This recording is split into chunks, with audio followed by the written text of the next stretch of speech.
1 in 31 kids, let that sink in. If you're sitting in a classroom, scrolling through TikTok, or at a family party right now, someone in that room is autistic. Maybe more than one. Maybe it's you. Back in 2000, it was about 1 in 150.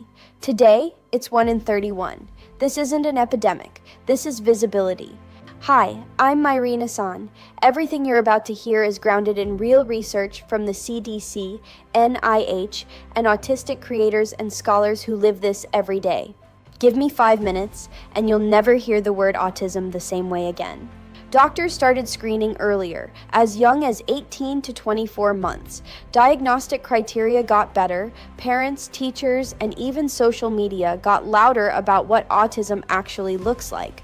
According to the CDC's ADDM network, kids born in 2018 are about 1.7 times more likely to be identified as autistic by age 4 than kids born just 4 years earlier.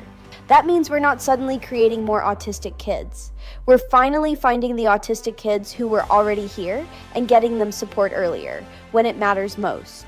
So instead of thinking, autism rates are rising, panic. Try this. Autism recognition is rising. That's progress. Because when you spot autistic kids earlier, you don't just give them a label, you give them a chance. But that chance only matters if they're allowed to be who they are. Let's talk about something the autistic community knows too well: masking. Masking is when an autistic person changes how they act just to blend in. You force eye contact even when it feels like lasers. You copy facial expressions you don't actually feel. You rehearse every text, every laugh, every "I'm fine." On the outside, you look normal.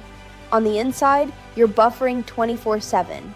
By the time you get home, your brain is fried, your body is drained, and you're in autistic burnout, that deep exhaustion where you can't keep pretending anymore.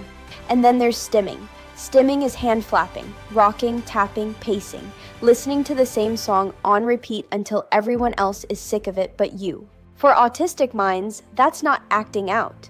That's a built-in regulation system. It's how they calm down, how they handle sensory overload, how they express excitement and joy. But for years, autistic people heard, "Stop doing that. Sit still. Don't be weird." In other words, mask harder. We didn't just tell autistic people to be quiet. We told them to shut off the very things their brain uses to cope. Here's the twist almost nobody talks about. The same brain that gets overwhelmed is also often incredible at something very specific. It doesn't just notice details, it systemizes them. Researchers call it systemizing theory. Systemizing is the drive to analyze and build rule-based systems, to figure out how things work and why they work that way.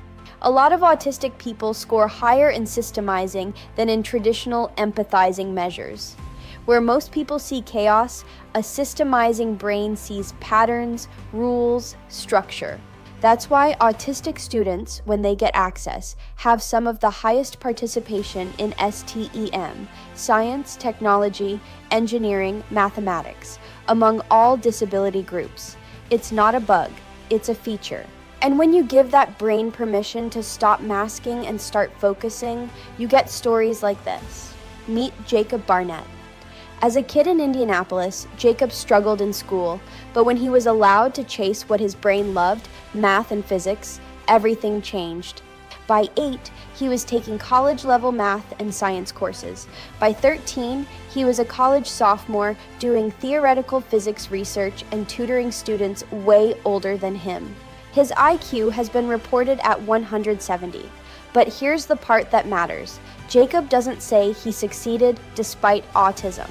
He says autism is the reason he's so successful, because it lets him hyper-focus, see patterns in equations, and hold complex systems in his head for hours at a time. That's systemizing in action, not a deficit, a difference that becomes a superpower when you stop fighting it. Now, let's move beyond traditional STEM. This is Stephen Wiltshire, a British artist of West Indian descent.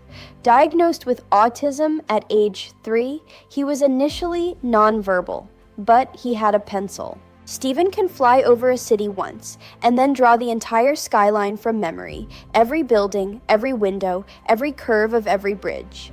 That's visual systemizing. His brain doesn't just see a city, it converts it into rules, shapes, and structure, and then rebuilds it in jaw-dropping detail.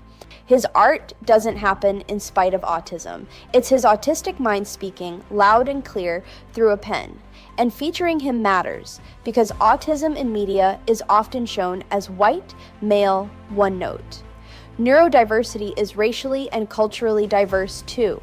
Last story, Michael McCreary. He was diagnosed autistic as a kid, originally with Asperger's. His parents say one thing stood out: he talked.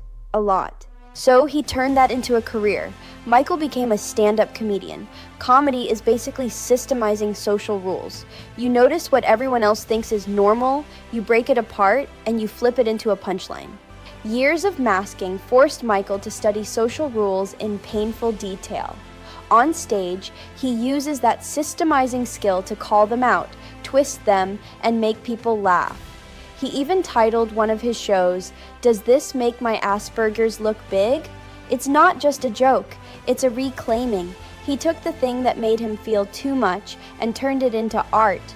So, what do Jacob, Stephen, and Michael have in common, besides autism? They didn't get cured, they got accommodated. Here's the truth. Autism is a lifelong neurotype.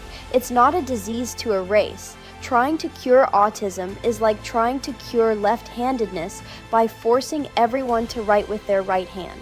You don't cure it, you design around it.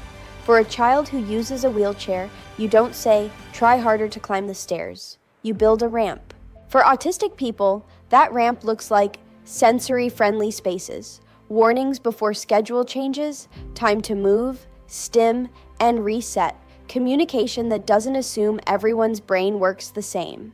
When we build those ramps into schools, workplaces, and families, we're not being soft. We're being fair. We move from a world that says, "Hide who you are," to a world that says, "Let's unlock what you can do." So here's the big idea. Hope isn't pretending autism is easy. Hope is shifting the story from burnout and masking to systemizing and support. When autistic people are allowed to stim, to focus deeply, to follow their special interests, and to get real accommodations, their so-called symptoms often reveal themselves as strengths. I like to think of it this way. Autism is the gift that needs to be opened, not a gift that everyone understands at first glance, not a gift that looks like everyone else's.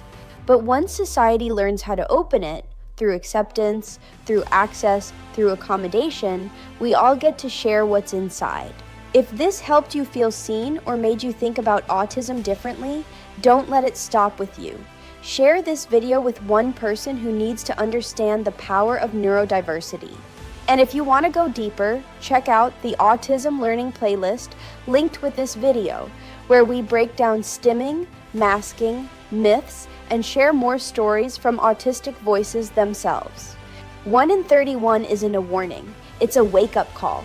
A whole generation of systemizers, pattern seekers, and rule builders is growing up right now.